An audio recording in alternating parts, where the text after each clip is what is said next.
Consideramos ahora entonces que la unidad siguiente en el programa es la unidad número 5, de acuerdo a la secuencia de desarrollo que hemos previsto, digamos, desde el primer día de desarrollo del curso, digamos. Entonces, eh, las unidades vistas han sido primero la unidad número 1, luego la unidad número 4, luego la unidad número 2, a continuación la unidad número 3, y finalmente, digamos, llegamos a esta clase número 9, donde habíamos planteado como segundo paso de esta clase, bueno, comenzar nuestro abordaje de la unidad número 5 del programa. Así que bueno, en ese contexto entonces nos dedicamos a lo siguiente. Resulta que la respuesta en frecuencia obedece a una serie de desarrollos que vamos a ir realizando. No obstante, me parece orientador tener en claro para qué hacemos este análisis, lo que, bueno, lo podemos pensar en este momento como una especie de planteo del problema que queremos abordar con esta interpretación. Entonces para hacer eso tenemos un par de notas complementarias, que son concretamente la número 121 y hasta la número 123. Entonces son tres notas complementarias que nos muestran de forma, digamos, orientativa para qué sirve esto que vamos a establecer. En primer lugar, podríamos ver que vamos a trabajar con circuitos que manipulan señales, y esas señales podrían ser, periódicas, pero no necesariamente puramente sinusoidales. Entonces ya sabemos que en el sistema de distribución de energía eléctrica se encuentra una sinusoide que podríamos decirle pura. No obstante, cuando encontramos, por ejemplo, una señal triangular, la cual, digamos, tiene una geometría relativamente sencilla, ya hemos estudiado en otras asignaturas cómo en el dominio de la frecuencia se puede decir que esa señal con forma de onda triangular o diente de sierra, en realidad esta geometría sería más específicamente para la configuración que solemos llamarle diente de sierra. Entonces esta onda tipo diente de sierra tiene infinitas componentes de frecuencia. Entonces el detalle, digamos, la perspectiva es que con una señal que tiene una geometría, si se quiere, sencilla en la forma de onda, hay infinitas componentes de frecuencia. Entonces ese detalle de tener infinitas componentes de frecuencia se extiende a otras señales que podrían ni siquiera tener una geometría sencilla en su representación de la forma de onda. Entonces hay una noción de que en las señales prácticas, por ejemplo las señales de audio que pueden salir de un micrófono, las señales de telecomunicaciones que pueden ser las que se irradian por medio de una antena para comunicaciones inalámbricas, o las señales, digamos, biométricas, como podría ser una medición del pulso o digamos del comportamiento cardíaco. Todas estas señales ni siquiera tienen un patrón, digamos, sencillo en el dominio del tiempo. Entonces podemos tener una noción de que en muchos casos pueden tener infinitas componentes de frecuencia. Y entonces, así como para esta señal que ilustraba, digamos, como ejemplo la señal diente de sierra, podríamos decir que los patrones de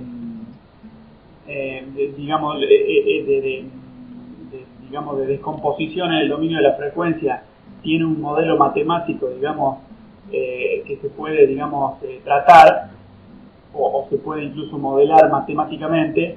En el caso de estas señales, digamos, de la ingeniería práctica, digamos, ese patrón no es tan fácil de determinar, o incluso se puede determinar solamente con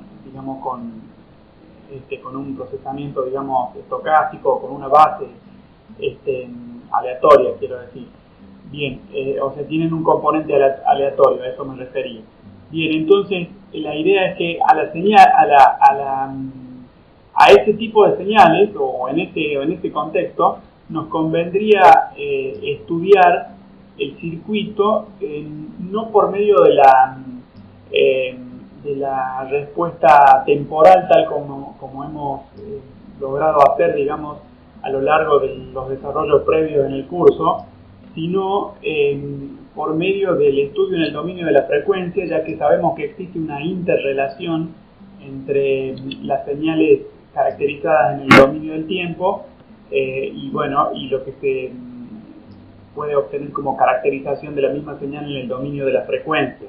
Entonces, a la señal que la habíamos modelado hasta acá como E de t, es decir, variando en función del tiempo, ahora podríamos empezar a modelarla como una señal E de f que varía en el dominio de la frecuencia. Entonces, en ese contexto pensamos que hay un circuito y a ese circuito lo alimentamos con una cierta señal y quisiéramos ver qué se encuentra a la salida. Entonces, lo que se encuentra a la salida no es tan simplemente determinable como hacíamos antes, por ejemplo, considerando la impedancia compleja, por ejemplo, cuando el circuito operaba en una única frecuencia que habría sido la del generador, la pulsación omega del generador o la frecuencia omega del generador, nos facilitaba el análisis pensando en una única frecuencia de trabajo. Ahora decimos que las señales tienen múltiples o infinitos componentes de frecuencia, por lo tanto tendríamos que estudiar la salida de ese circuito. Y entonces acá hemos planteado como una incógnita lo que se encontraría a la salida, digamos. Entonces, la señal ahora a la entrada tiene infinitas componentes de frecuencia, por lo tanto, la señal a la salida se esperaría que tenga también infinitas componentes de frecuencia. Y el análisis, digamos, va más allá de lo que hemos establecido o definido hasta este momento. Bueno, entonces ahí tenemos una primera noción de cuál es el problema que queremos trabajar. No obstante, podríamos buscar algunos detalles más en esta enunciación del problema. Lo que planteamos entonces es que a la señal de entrada es difícil conocerla completamente en el dominio de la frecuencia. En muchos casos lo más cercano que podemos llegar a tener es un modelo, digamos, probabilístico, pero aún así querríamos conocer qué hay a la salida. Entonces, eso puede ser, digamos, problemático o no, pero lo que tratamos de rescatar, en general, como decimos, es desafiante o problemático. En algún caso se podría resolver. No obstante, lo que planteamos acá es que si queremos conocer la salida en función de la entrada, bueno, una forma digamos, criteriosa de abordar ese análisis podría ser pensando en el cociente entre la salida y la entrada. Entonces, no nos vamos a dedicar a estudiar cómo es la señal de salida, sino que podemos detenernos en estudiar cómo es la transformación que se produce o cuál es el efecto que produce el circuito, digamos. Entonces, para cualquier entrada, la relación entre la entrada y la salida podría ser nuestro criterio de análisis, bueno, o nuestra variable de análisis o nuestro modelo de análisis, digamos. A partir de eso, bueno, acá hay una anotación, sería, que dice que vamos a estudiar el efecto eje que produce el circuito en función de la frecuencia. Bueno, y entonces ahí nos referimos a la frecuencia, pero ya sabemos que hay una relación entre la frecuencia y la pulsación angular omega. Por esa razón, entonces resulta que en la notación general en la bibliografía, la expresión, digamos, usada para referirnos a este efecto que producen los circuitos identificado para cada componente de frecuencia es esta que vemos acá, f de j omega, o sea que el análisis en general se hace en función de la pulsación angular y no en función de la frecuencia, digamos. Entonces, lo que vamos a estudiar entonces en esta unidad número 5 es la f de j omega, que le vamos a llamar función de respuesta en frecuencia, y bueno, es el cociente de la salida que se ve en el circuito, identificada como un modelo que depende de la frecuencia respecto del modelo que tenemos de la señal de entrada. Bien, entonces, para estudiar eso, que sería la respuesta en frecuencia, como dijimos, bien, digamos, podemos plantear un experimento. Entonces, el experimento sería tener un generador donde a este generador le ponemos la propiedad o le suponemos la propiedad de tener una frecuencia o una pulsación ajustable.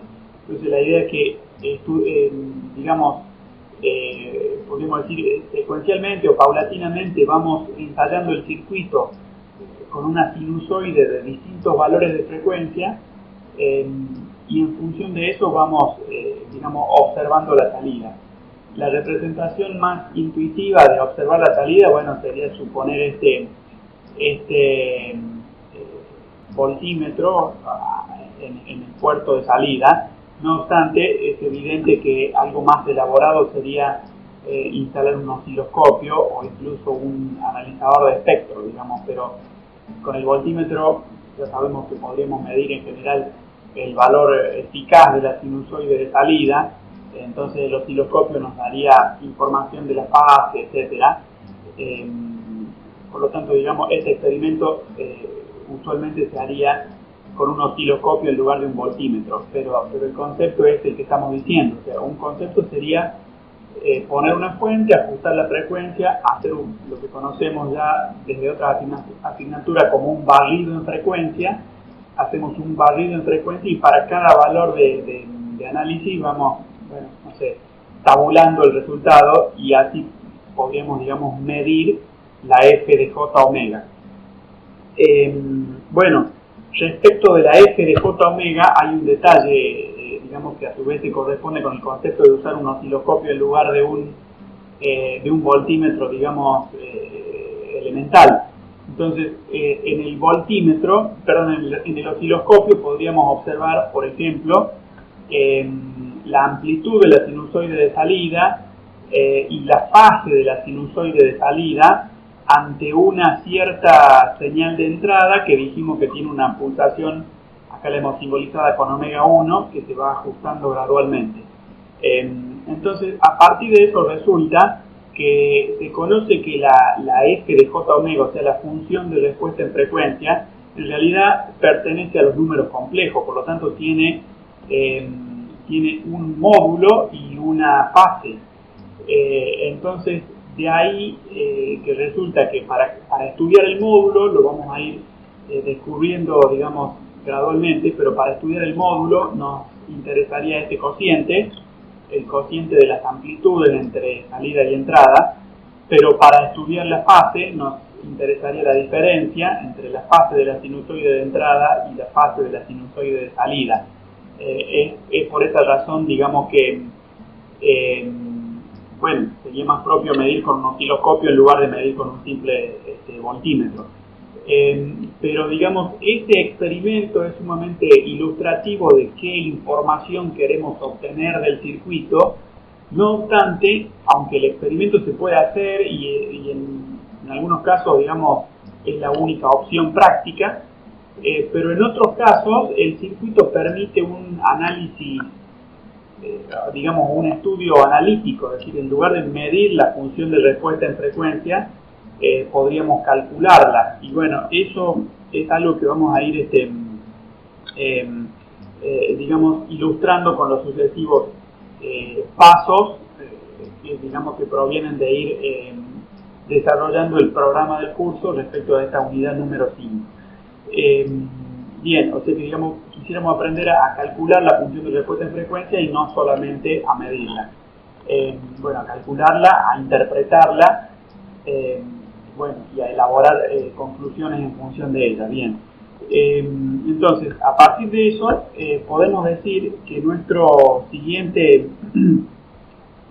digamos, paso va a ser, pensando dentro de la unidad número 5, en un detalle que es el que se corresponde con lo que vamos a denominar, entonces, función de respuesta en frecuencia. Entonces, cuando estudiamos la función de respuesta en frecuencia, tenemos la siguiente comparación. Nosotros ya hemos pensado que al circuito lo podemos estimular, vamos a pensar en principio en un circuito con 2 puertos, entonces a ese circuito con 2 puertos lo podemos, le podemos inyectar, una señal que la definimos en el dominio del tiempo, y entonces ya podemos estudiar la respuesta al impulso de ese circuito de acuerdo con lo que ya conocemos, y entonces podemos conocer la S de t habiendo conocido la E de t. Pero hemos dicho que este circuito es correspondiente con una representación que en su momento le hemos llamado diagrama de bloque, donde a la entrada y a la salida la estudiamos en el dominio operacional. Entonces tendríamos la E de S y la S de S, y en ese contexto la caja, que representa el circuito, pasa a ser su función de transferencia. Entonces el modelo operacional o función de transferencia lo que nos permite definir ese bloque. Bien, entonces a partir de eso la definición de función de transferencia ya la hemos revisado en su momento, es el cociente entre la salida y la entrada expresadas en el dominio operacional. Y a partir de eso ahora podemos dar un paso más. El paso adicional sería decir que si ahora en lugar de estudiar la variable operacional nos restringimos a suponer que S toma solamente una cantidad imaginaria, entonces S no pertenece a los números complejos, sino que pertenece se expresa como J omega. Bueno, entonces ahora lo que queda definido es una F de J omega, o sea, la función de transferencia se estudia en J omega, con S evaluada en J omega, y entonces nos va a quedar esta definición de que estoy repitiendo la definición con distintas notaciones. En realidad eso sería F de S con S estudiada en J omega. Bien, y esto que hemos establecido finalmente es lo que conocemos como función de respuesta en frecuencia. Entonces, la función de respuesta en frecuencia surge, función de respuesta en frecuencia,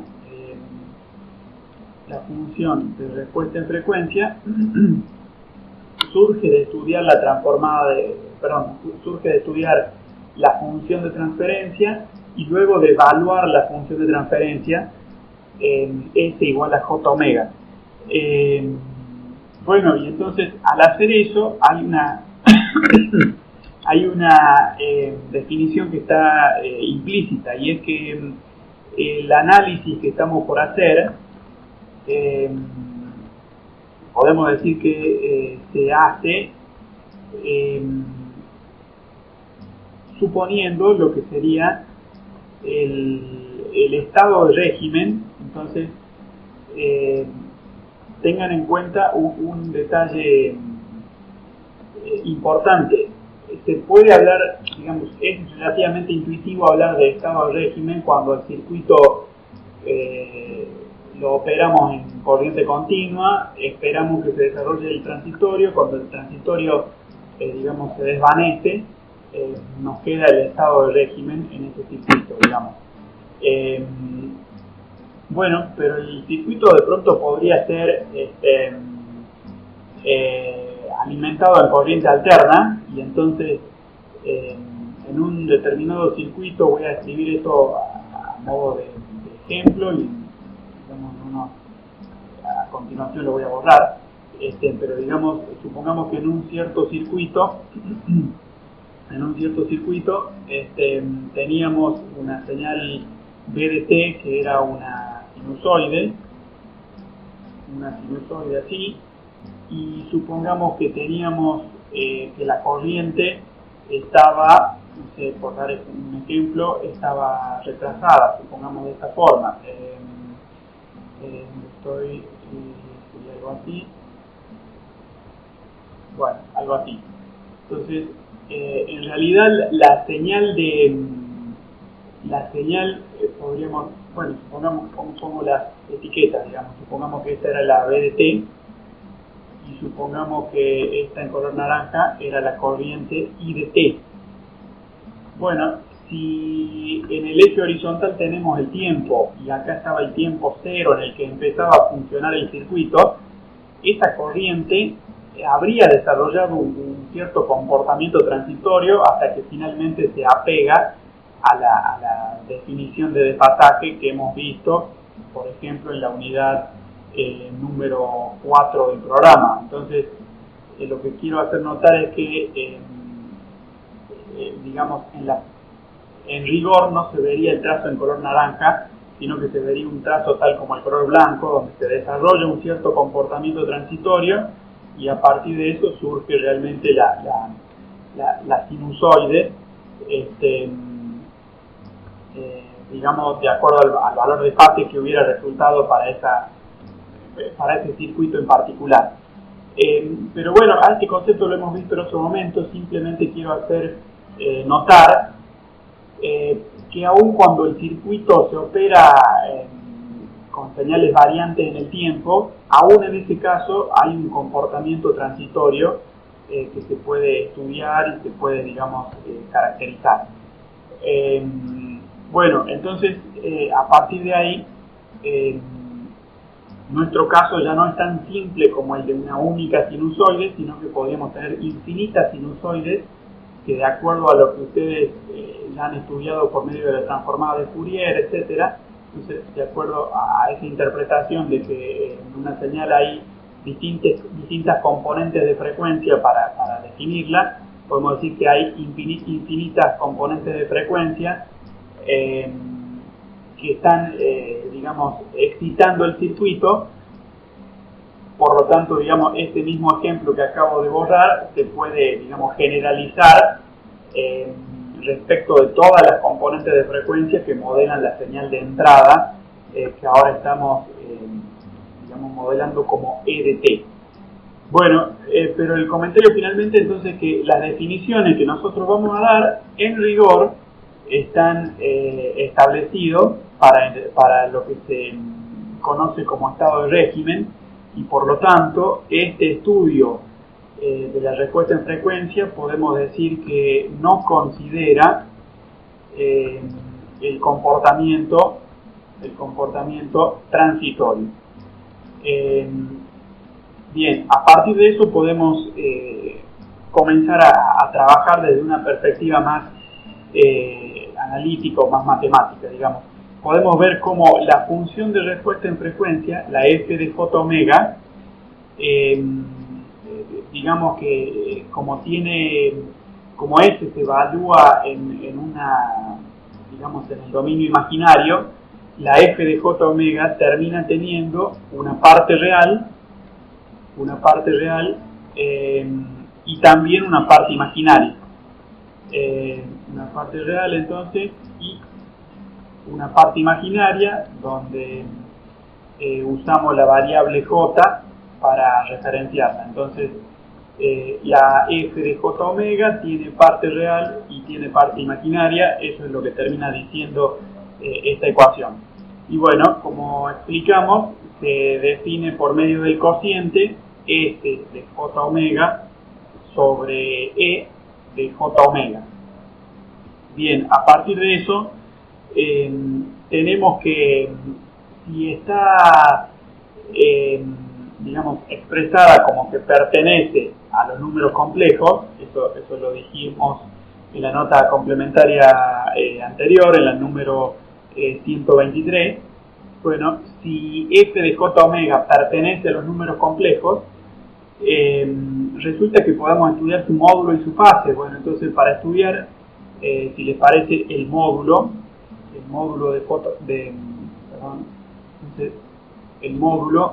f de j omega, para estudiar el módulo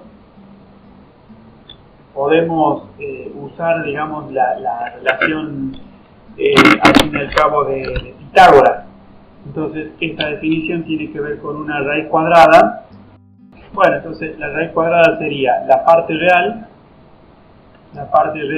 de f de j omega elevada al cuadrado. Bueno, la parte real elevada al cuadrado sumado con la parte imaginaria de f de j omega, que la elevamos al cuadrado también. Bien, entonces esta f, no sé si se nota, pero es en mayúscula, digamos, es la f de j omega que venimos revisando. Y se cumple esta otra relación, evidentemente se va a cumplir que va a ser el módulo de de j omega dividido en el módulo de la entrada e de j omega. Bien, entonces, es decir que si el circuito, como caso particular, que se alimenta con una sinusoide pura, digamos, el numerador va a ser la amplitud de la sinusoide de salida y el denominador sería la amplitud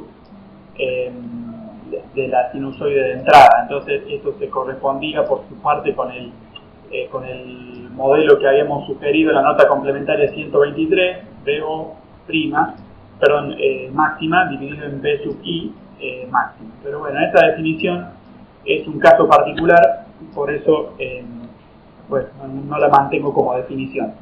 Si queremos seguir hablando de la función de respuesta en frecuencia, nos convendría ahora recordar también que podemos referirnos al ángulo. Bueno, a ese ángulo lo vamos a referenciar por medio de esta variable que es usual en este contexto.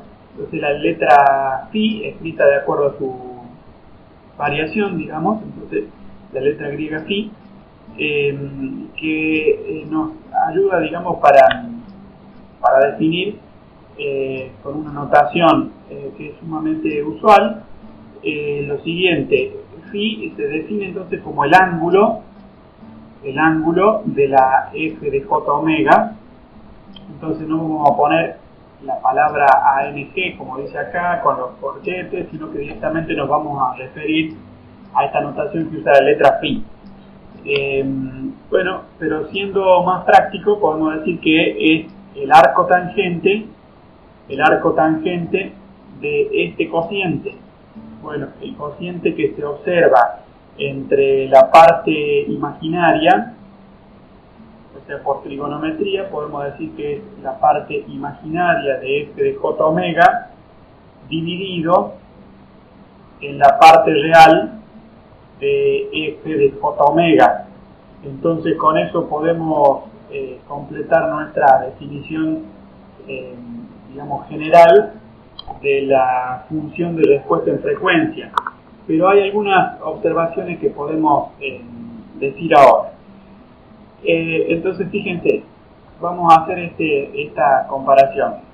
Dado que se cumple lo siguiente, si la función de respuesta en frecuencia le tomamos la antitransformada de Fourier, estaríamos encontrando lo que sería la respuesta al impulso del circuito. Entonces podemos decir que esta f de t, que se define como la transformada de Fourier inversa de lo que teníamos definido para un cierto circuito como f de j omega, es decir, como su función de respuesta en frecuencia. Bueno, si f de t entonces es la transformada inversa de Fourier de la función de respuesta en frecuencia que logramos establecer para un circuito, resultaría que f de t sería su respuesta al impulso.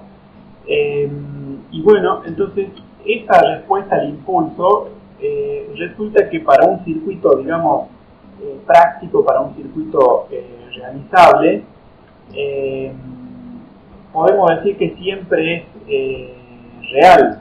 O sea, la respuesta al impulso de un circuito práctico es real. Por lo tanto, la antitransformada de Fourier de la función de respuesta en frecuencia, estamos diciendo que es real. Y si eso se cumple, automáticamente aparecen dos propiedades para la función de respuesta en frecuencia, que es lo que estamos estudiando. Bueno, entonces, una de las propiedades es la siguiente. Respecto del módulo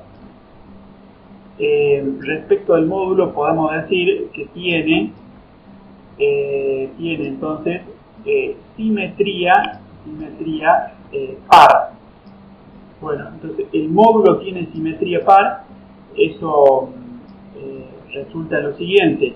Si hacemos un gráfico en función de la frecuencia, no sé, si queremos graficar entonces en función de la frecuencia este módulo de f de j omega, el módulo de f de j omega, lo que encontraríamos es que el trazo, no sé, dibujo cualquiera a modo de ejemplo, el trazo que podría ser tiene que estar, digamos, apareciendo de manera espejo, podríamos decir, hacia los valores, respecto del eje vertical, es decir, que para valores positivos de omega,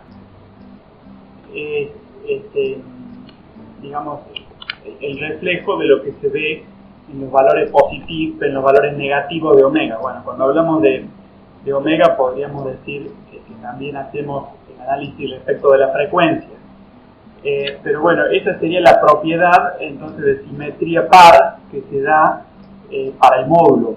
Pero respecto del ángulo o la fase, para phi de j omega, entonces lo que se observa es que en este caso la simetría que se halla es específicamente impar.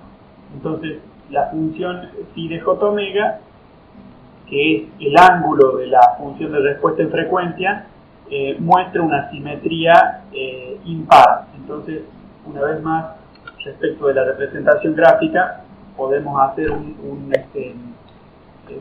cierto detalle. Sería el siguiente. Bien, entonces sería algo así. La simetría impar, si este es el 0, y acá estamos hablando de la pulsación omega, bueno, entonces la simetría impar la podremos representar, por ejemplo, de esta forma. Para valores negativos de omega se ve una simetría reflejada respecto tanto del eje vertical como del eje horizontal, digamos, en relación con lo que se encontraba para los valores positivos de omega. Bien, y a partir de eso, bueno, tenemos las definiciones generales, frente a lo cual podríamos plantear que, para seguir dando detalles de qué es la función de respuesta en frecuencia y para qué nos sirve, tal vez un criterio razonable sería concentrarnos en casos concretos. Entonces vamos a tomar como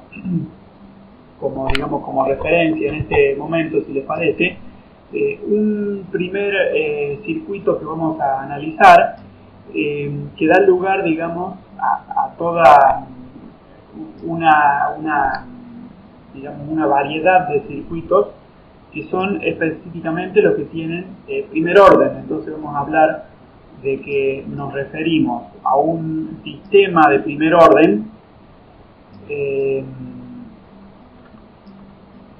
Entonces, respecto de los sistemas de primer orden en general, que dijimos que son una familia o una variedad de circuitos, vamos a concentrarnos en una primera tipología, que sería un cierto circuito RC, que les propongo representarlo gráficamente de esta forma. Vamos a tener un cierto resistor, un cierto condensador, se conectan en serie los condensadores.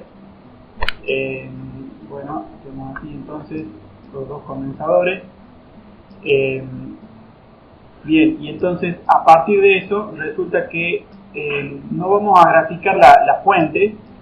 En principio podríamos decir que este análisis vale para circuitos pasivos. No obstante, podemos generalizar.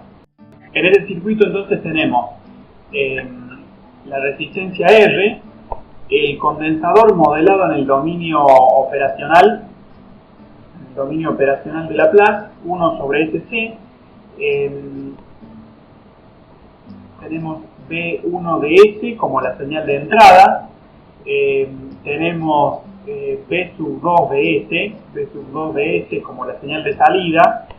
En este caso entonces podemos ver cómo en primer lugar podemos definir la señal de salida B sub 2 de S de acuerdo a las leyes que conocemos. Entonces la ley de Ohm, las leyes de Kirchhoff, quiero decir. Entonces nos quedaría que podemos caracterizar B sub 1 de S como una corriente. La corriente en el circuito sería, bueno, B sub 1 de S dividido en R más 1 sobre S por C. Esta sería la corriente a través de R y de C, suponiendo que en B sub 2 solamente estamos observando la tensión, como si instaláramos un voltímetro o un osciloscopio, digamos, que podrían tener impedancia infinita. Entonces estamos observando B sub 2 sin absorber corriente desde B sub 1. Entonces finalmente para determinar cuánto vale B sub 2, a esta corriente que hemos escrito por medio de esta fracción la multiplicamos por 1 sobre S por C, que sería, digamos, la impedancia operacional, digamos, del circuito, perdón, del condensador. Bien, a partir de eso, bueno, resulta que ahora pensamos en cuánto vale la función de respuesta en frecuencia, perdón, la función de transferencia que hemos venido estudiando. Entonces, la función de transferencia es B sub 2 de S dividido en B sub 1 de S, y para este circuito en particular toma esta forma. Sería, bueno, un cociente entre, entonces sería un cociente entre 1 sobre S por C y R sumado con 1 sobre S por C. Así que bueno, de esa forma ahora podemos trabajar, digamos, un poco más esa definición, de manera que, bueno, si dividimos o multiplicamos por SC en el numerador y en el denominador, nos quedaría 1 sobre S por RC más la unidad. Y a partir de esto nosotros ya conocemos la definición de constante de tiempo. O sea, estamos viendo que la constante de tiempo para este circuito es directamente R por C. La constante de tiempo sí para este circuito o para esta función de transferencia, la constante de tiempo es R por C, pero vamos a agregar una definición que es la de frecuencia de corte o pulsación de corte. Entonces vamos a ver cómo ahora podemos digamos aparejar o digamos relacionar con la constante de tiempo del circuito de primer orden una frecuencia de corte que la vamos a definir como el inverso de la constante de tiempo. Entonces bueno, ustedes podrían revisar cómo hasta las unidades son coherentes, pero bien, a partir de eso podemos decir que la función de transferencia f de s es, bueno, 1 sobre, perdón, no sé, vamos a poner esto más prolijo, 1 sobre s tau más la unidad. Esa es la función de transferencia que para este circuito que estamos estudiando, y por lo tanto pasa a ser también dada por este cociente 1 sobre S que se divide en omega c y se suma con la unidad. Así que ahí empezamos a tener otra definición de la función de transferencia. que ahora vamos a trabajar un poco más. Bueno, entonces lo que podemos ver es que resulta que, como diríamos, la f de s se supone que la vamos a evaluar en j omega. Entonces ahora vamos a tomar s igual a j omega, y con eso vamos a poder escribir que la f de j omega para este circuito pasa a ser, en primer lugar, 1 dividido en j por omega sobre omega c, que se suma con la unidad. Bien, entonces ahora podemos, digamos, buscar cómo se puede hacer más legible, o más legible, quiero decir, o si se puede más clara esta expresión, con lo cual podríamos, bueno, fijarnos cómo nos conviene tal vez trabajar con una multiplicación por el conjugado. Entonces podríamos poner 1 sobre la unidad sumado con j omega sobre omega c, multiplicado por este cociente, que sería, bueno, 1 menos j por omega sobre omega c. Entonces 1 menos j por omega sobre omega c resulta en esta expresión que voy a escribir ahora, resulta en una suma de dos términos, donde en el primero tenemos la unidad y 1 más bueno, omega sobre omega c al cuadrado, omega sobre omega c al cuadrado, sumado con, tendríamos, en realidad es el segundo término, entonces no es suma sino un signo menos, j, y acá pasaríamos a tener omega sobre omega c en el numerador, y en el denominador, lo que ya habíamos establecido, 1 más omega sobre omega c al cuadrado. Bien, entonces con esta expresión para f de j omega, a partir del circuito que hemos tomado como referencia, o si se quiere como ejemplo, podríamos estudiar ahora cuánto vale el módulo de f de j omega.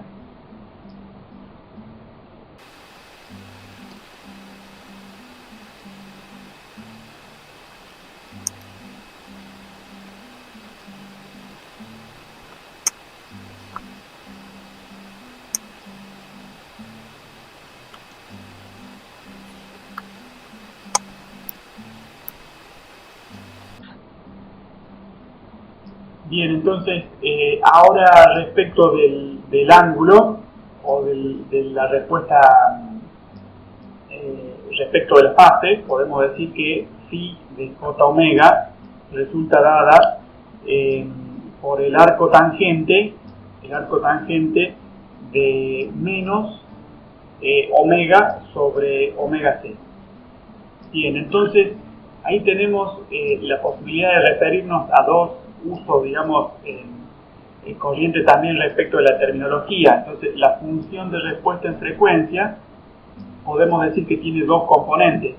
La función de respuesta en magnitud, que es el módulo de f de j omega, y por su parte, la función de respuesta en fase, que es phi de j omega, es decir, el ángulo o la fase de f de j omega. Bien, entonces, esas son las dos definiciones, en función de lo cual resulta que para este circuito en particular podemos hacer una simplificación respecto de estos dos modelos matemáticos que hemos establecido hasta acá. Entonces, si pensamos, por ejemplo, en el módulo de f de j omega, bien, entonces, si pensamos en el módulo de f de j omega, podemos escribir lo siguiente. Podemos decir que este módulo, el módulo entonces de f de j omega, podemos decir que está dado por la siguiente relación. Bueno, está dado directamente por la relación entre la unidad y la raíz cuadrada, entonces de la expresión 1 más omega sobre omega c al cuadrado, en función de la siguiente propiedad. Nosotros sabemos lo siguiente: sabemos que si tenemos que estudiar el módulo de dos expresiones, por ejemplo, no sé, ADS y BDS, entonces si queremos estudiar el módulo de este cociente, podemos estudiar el cociente de los módulos. Entonces el cociente de ADS sobre el cociente del módulo de ADS sobre el módulo de BDS. Entonces esta expresión es la que relacionamos con la primera definición de f de j omega, esta que señalo por acá, y con ese criterio podemos expresar el modelo que resulta matemáticamente más compacto para f de j omega, tal como lo tenemos escrito, bueno, aquí abajo. No obstante, ahora resulta que podemos simplificar también la función phi, o nuestra definición de la función phi. Entonces vamos a decir ahora que phi de j omega la vamos a poner de una forma que no es sustancialmente distinta, pero que simplifica muchas operaciones. Entonces vamos a decir que es el negativo del arco tangente del cociente omega sobre omega c. Entonces al signo menos que estaba en el argumento, básicamente lo hemos llevado afuera de la integral, en función de lo que podría ser una interpretación, digamos, matemática del comportamiento de la función tangente y por su parte arco tangente. O sea, la función tangente tendría un trazo como este que estoy desarrollando acá. Entonces podemos ver cómo, no sé, para un cierto valor alfa corresponde a un cierto valor, no sé, m. Entonces, si este era el origen, ahora podemos decir que para el valor menos alfa, vemos cómo corresponde el valor menos m. Entonces, ¿cómo se diría? Si al argumento de la función tangente le cambiamos el signo, como en esta primera expresión, donde al argumento omega sobre omega c le ponemos el signo menos, lo podemos interpretar de esa forma.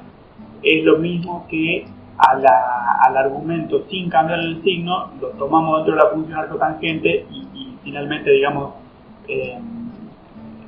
aplicamos, digamos, el signo negativo sobre el resultado de la función arco tangente. Bueno, entonces, más allá de que no sé si lo expresé, digamos, verbalmente de la forma más sintética, el concepto creo que se puede seguir desde estas referencias que se fueron dando. Bien, pero la función de respuesta en frecuencia para este circuito que venimos revisando, resulta que se puede llevar a una representación gráfica. Entonces vamos a hablar ahora de una representación gráfica. Lo general es que estamos hablando de un sistema de primer orden. Lo más o menos general es que estamos hablando de un circuito RC, porque tiene mucha aplicación el circuito RC, por eso lo llamo más o menos general. Pero hay algo particular que es el ejemplo que venimos desarrollando. Entonces, hay que tener una noción de que estamos partiendo de un ejemplo, pero tratando de presentar, digamos, propiedades que se cumplen de manera general. Entonces, la representación gráfica es propia de este ejemplo, pero a su vez se corresponde con una serie de casos donde se estudia la respuesta en frecuencia, por eso le damos valor.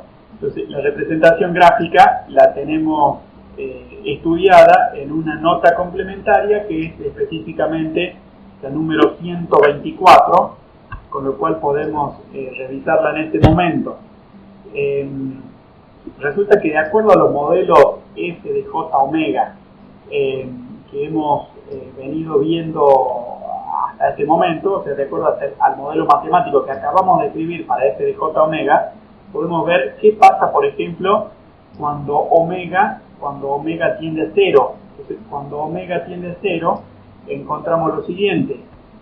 Respecto del módulo, si omega tiende a 0, acá tendríamos 1 sobre 1 más 0, es decir, el módulo se hace unitario, que es específicamente lo que está puesto acá.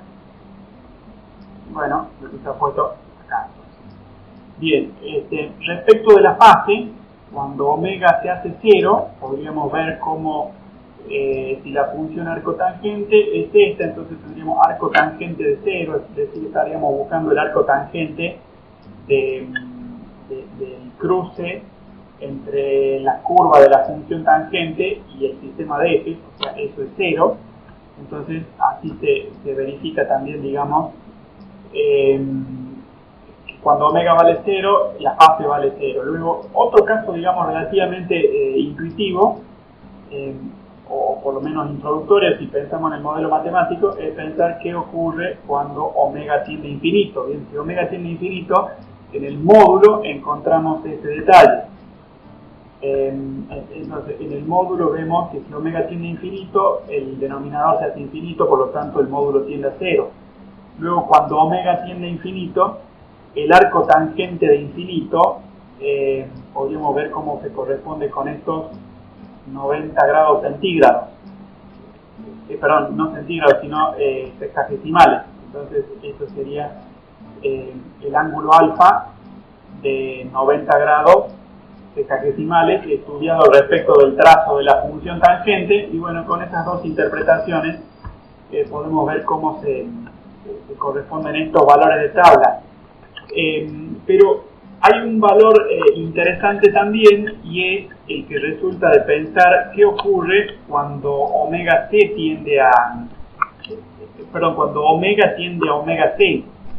Bueno, en este caso lo que resulta es muy interesante. Es un valor característico, ya que de acuerdo a los modelos matemáticos estaríamos diciendo arco tangente de 1 son 45 grados, y estaríamos diciendo módulo de 1 sobre raíz de 2. 1 sobre raíz de 2 es 0,707, refiriéndonos a valores aproximados. Entonces, estos 0,707 y estos 45 grados son representativos, digamos, de muchas cosas en el circuito que de a poco vamos a ir mostrando. Bueno, básicamente podríamos decir que una función de transferencia que valga 0,707 significa que la potencia en B2 de S va a ser la mitad de lo que se veía en B1 de S. Este es un valor, digamos, perdón, es parte de esta notoriedad para el valor omega c, que se llama frecuencia de corte, y que se define no solo para los circuitos de primer orden, bueno, sí, en rigor es solo para los circuitos de primer orden, está bien, pero digamos que es general y no solo dependiente de este circuito que hemos tomado como ejemplo en este momento. Bueno, entonces evidentemente podemos generalizar nuestro estudio de la función de respuesta en frecuencia hacia cualquier valor de omega, pero decir cualquier valor de omega en principio sería decir omega siempre positivo, porque para omega negativo sabemos que la función se ceja y nada más. Y bueno, entonces eso por su parte nos lleva a este trazo donde resalto que la escala es logarítmica. Si no nos hubiera quedado, digamos, un trazo, a ver, lo exagero, si no hubiéramos tomado una escala logarítmica para el eje horizontal, el trazo nos hubiera quedado, bueno, no sé, algo así, digamos. En realidad no hubiera quedado así, sino algo así, que lentamente se va haciendo cero, o rápidamente, según, digamos, según, bueno, digamos, el intervalo de frecuencia que estudiemos o que grafiquemos. Bueno, pero digamos, esta forma así tipo S se encuentra cuando la escala es logarítmica. La escala logarítmica nos va a servir para hacer muchas observaciones. Y bueno, y aquí vemos, digamos, un gráfico de frecuencia que, bueno, una vez más, digamos, trae un concepto que habíamos visto en su momento respecto del comportamiento del condensador o del circuito RC. Pero bueno, digamos, otro detalle interesante sería, bueno, que la señal B sub 2 está desfasada a 90 grados para alta frecuencia, está claro, entonces en alta frecuencia tenemos B sub 2 desfasada 90 grados respecto de B sub 1. Para frecuencias suficientemente bajas tenemos B sub 1 perfectamente en fase con B sub 2. Bueno, no obstante, el detalle más curioso es respecto de la ganancia. Lo que vemos acá es que para frecuencias suficientemente altas, digamos, la salida B sub 2 de S tiende a 0. O sea, digamos, lo que dice esta gráfica es que si omega tiende a infinito, entonces podríamos decir que B sub 2 de J omega o B sub 2 de S tiende a 0. Bueno, y entonces eso tiene un correlato con el circuito que estamos revisando. Concretamente podríamos decir que en este circuito, cuando la frecuencia tiende a 0, cuando la frecuencia tiende a infinito, este condensador tiende a parecerse a un cortocircuito, y si es un cortocircuito no hay tensión observable sobre sus terminales. O sea, la tensión sobre sus terminales se vuelve nula, y por esa razón, bueno, se cumplen todos estos postulados. Cuando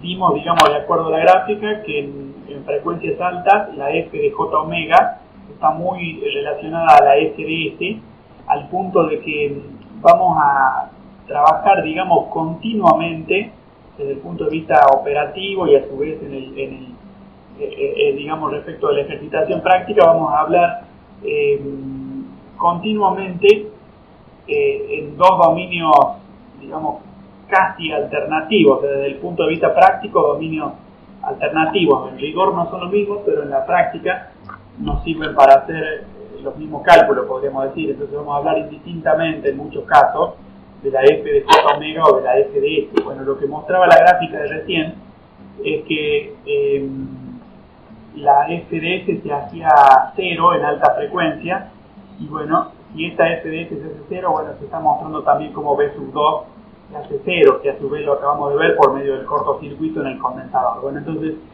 todos estos detalles pueden ver ustedes cómo tienen coherencia entre las definiciones que hemos venido revisando.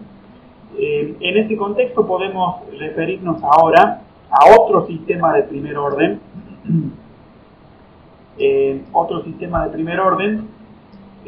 Como para, digamos, reforzar la idea de que los circuitos o los sistemas de primer orden no son únicamente el circuito que acabamos de ver, sino que podrían ser también muchos otros. Entonces, respecto de nuestro análisis de los sistemas de primer orden en general, podemos referirnos ahora a otro caso, que sería el circuito RL, que les propongo revisar según la nota complementaria número 125.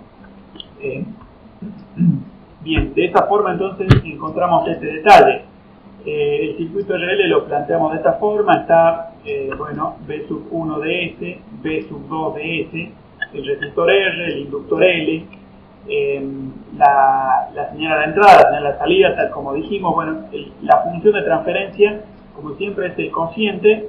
Consideramos salida B sub 2, entrada B sub 1, entonces el cociente de salida sobre entrada, fíjense cómo queda este cociente queda independiente del modelo de la fuente que podríamos suponer en B sub 1. Por esa razón es que ni siquiera dibujamos una fuente en el lado izquierdo de la representación, si se quiere, esquemática del circuito. Bien, entonces, a partir de este modelo, bueno, podemos verificar, bueno, la corriente sería V1 sobre RL sobre R más SL multiplicado por SL, entonces, multiplicado por SL. Bien, entonces, acá resulta que luego de dividir por V sub 1, bueno, termina quedando esta expresión que tenemos escrita acá, a la cual a su vez la multiplicamos en el numerador y en el denominador por 1 sobre L, de forma que nos queda esta nueva expresión, y es similar a nuestra representación original del circuito de primer orden, excepto en este factor tau en el numerador y excepto en esta variable S,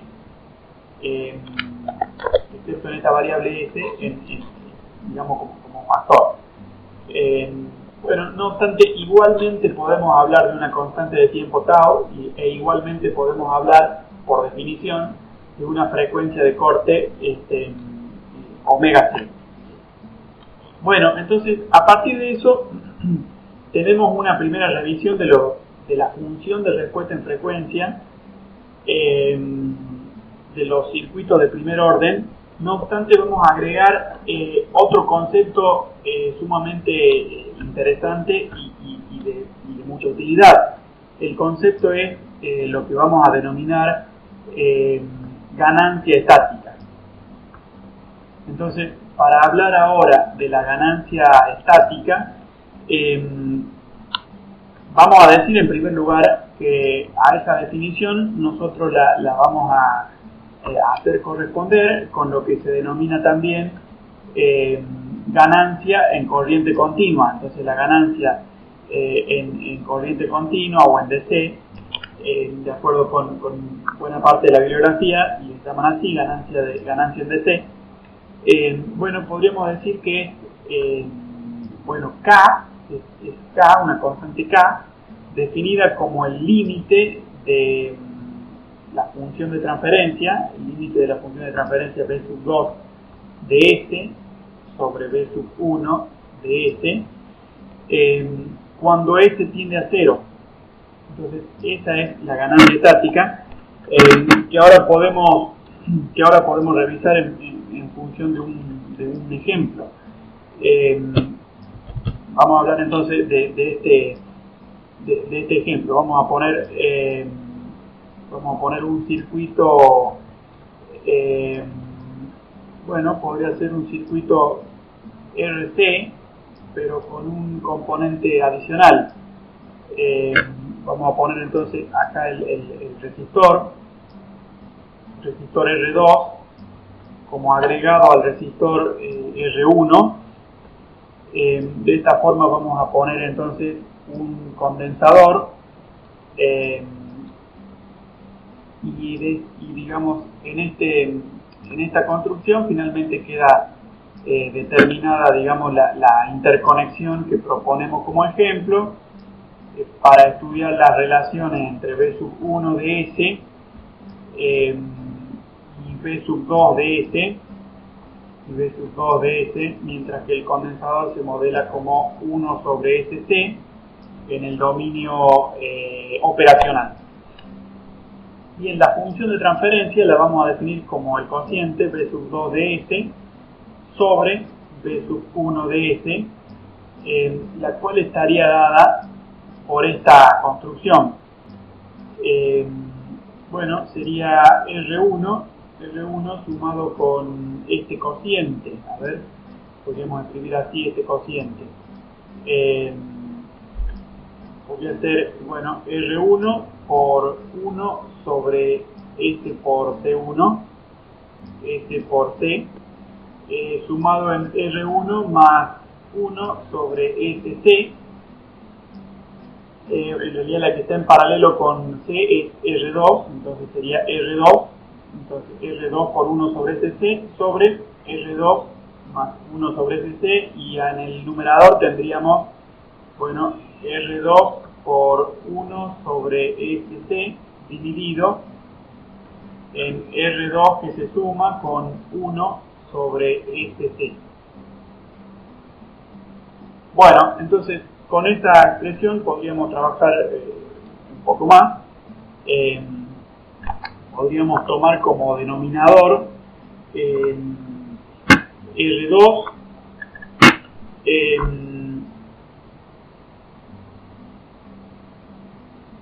bueno, R2 más 1 sobre SC lo podríamos tomar como denominador común,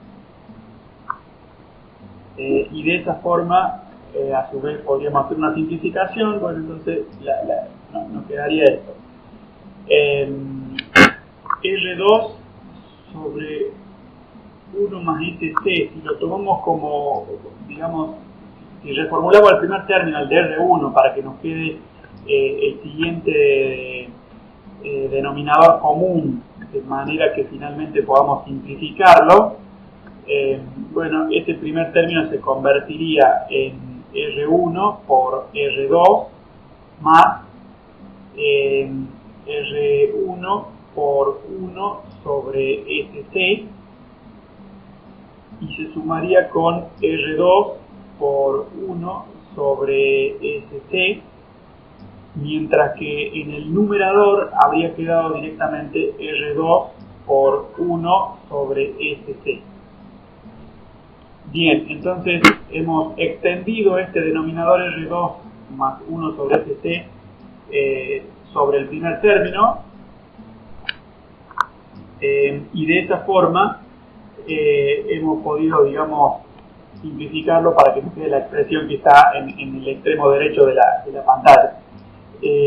Pero ahora podríamos hacer una simplificación más. Podríamos decir que esta expresión que tenemos hasta este momento, entonces R2 por 1 sobre S por C dividido en el producto de R1 con R2 más R1 por 1 sobre S por C y más R2 por 1 sobre SC, la podemos, bueno, multiplicar por este factor.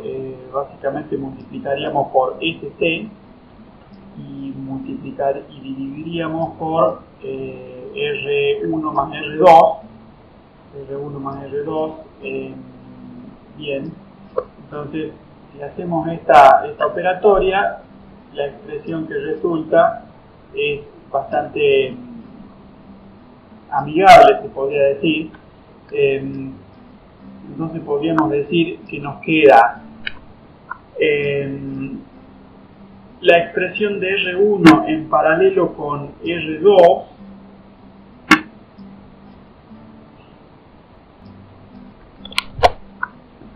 entonces nos quedaría lo siguiente, nos quedaría que B sub 2 de S sobre B sub 1 de S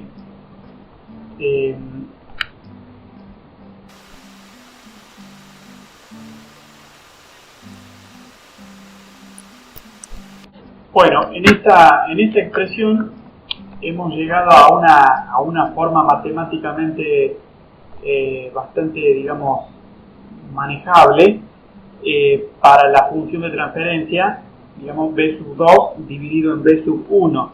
Entonces acá podríamos plantearnos qué ocurre si, por ejemplo, pensamos en la ganancia estática, diciendo, bueno, antes de llegar al caso de que omega tiende a 0, podemos pensar en omega que tiende a infinito. Entonces, si omega tiende a infinito, bueno, entonces encontramos que es como suponer que S tiende a infinito en esta expresión. Entonces nos quedaría 1 sobre infinito, es decir que B sub 2 de S tiende a 0, porque la función de transferencia tendería a 0 también. Entonces, si omega tiende a infinito, B sub 2 de S tiende a 0.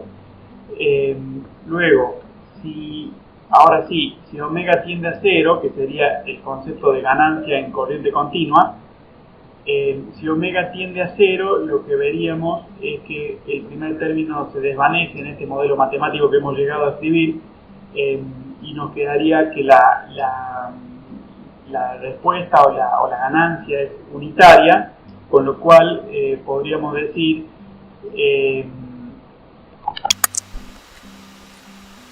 bien, entonces ahora en este modelo matemático que hemos llegado a establecer vamos a revisar un par de propiedades muy interesantes. Vamos a tratar de estudiarlo respecto del comportamiento en frecuencia. Entonces, a partir de este modelo matemático que hemos llegado a escribir, podemos hacer una evaluación respecto de lo que sería el comportamiento en función de la frecuencia. Entonces, podemos decir, por ejemplo, que si omega tiende al infinito, por medio de esa, digamos, de ese paralelismo entre la función de transferencia y la función de respuesta en frecuencia, podemos decir que si omega tiende a infinito es como decir que S tiende a infinito. Entonces, si por su parte S tiende a infinito en esta expresión, donde la vemos en el denominador a la variable S, si S tiende a infinito, todo este factor se vuelve nulo. Por lo tanto, la función de respuesta en frecuencia global se volvería nula también, y eso significaría por su parte que si omega tiende a infinito, entonces la función de respuesta en frecuencia se vuelve nula, y con eso podríamos finalmente decir que B sub 2 de S se anularía también, es decir, si omega tiende a infinito, B sub 2 de S tiende a 0. Luego podemos pensar qué pasa en el otro caso que acompaña algo naturalmente a este, y es decir, que omega tienda a 0. Si omega tiende a 0, estaríamos hablando de la ganancia en corriente continua que habíamos definido como ganancia estática. Entonces, si omega tiende a 0, es como decir que S tiende a 0. Bueno, entonces, viendo esta ecuación podemos revisar cómo cuando omega tiende a 0, todo este factor se desvanecería, entonces nos quedaría 1 sobre 1. Entonces lo que va a resultar es lo siguiente: va a resultar que B sub 2 de S dividido en B sub 1 de S resulta ser igual a R2 sobre R1 más R2. Bueno, y entonces eso significaría que, bueno, podríamos aclarar también, esto se cumple cuando B sub 2 de S pasa a ser R2 sobre R1 más R2 veces lo que había en B sub 1 de S. Entonces, todas estas definiciones evidentemente se corresponden con el concepto que venimos enunciando como ganancia estática K. Entonces, la ganancia estática K en minúscula, es específicamente este cociente R2 sobre R1 más R2. Bueno, viendo este circuito, bueno, por su parte podríamos agregar un detalle adicional, y es que la constante de tiempo resulta ser, bueno, este factor que vemos acá. Entonces sería R1 por R2 sobre R1 más R2, que es decir, que en este circuito que veníamos revisando, al haber dos resistores, bueno, hay una serie de propiedades. Por ejemplo, sabemos que las fuentes de tensión tienen impedancia interna idealmente nula. Entonces, digamos que esta unión a través de B sub 1 terminaría comportándose como un cortocircuito, y en función de eso se interpreta por qué R1 y R2 aparecen como un resistor equivalente, que se calcula tomando R1 y R2 en paralelo, y bueno, y a su vez finalmente definen qué sería la constante de tiempo. Bueno, esa es la definición de ganancia estática, que se puede generalizar a cualquier circuito.